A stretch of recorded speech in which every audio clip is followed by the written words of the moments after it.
Еден по еден играчите заминуваат од шампионот Куманово, кој минатата сезона немаше среќа во баражот откако загуби со 2:1 од второлигашот Победа, кој го сочува второлигашкиот статус, со што Куманово поразен во Маđари остана во трета лига Север, во натпрва кој го следевте на телевизија Емнет.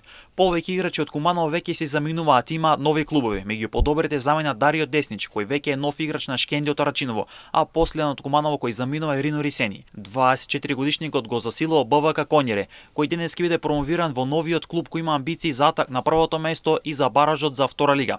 Во минатото и Сени има настапувано за второлигашот Башкими, врапчиште екипата на Ринија. Во следните денови се очекува повеќе информации околу целите амбициите на Куманово за новата сезона. Дали овој клуб кој не го помина баражот е подготвен за уште една сезона во трета лига Север и водење на борба одново за првото место. Во новата сезона во трета лига Север ќе настапат 14 екипи, а нови третолигаши во овој регион кој е најголем се Нью Старс, Раженични Пчиња.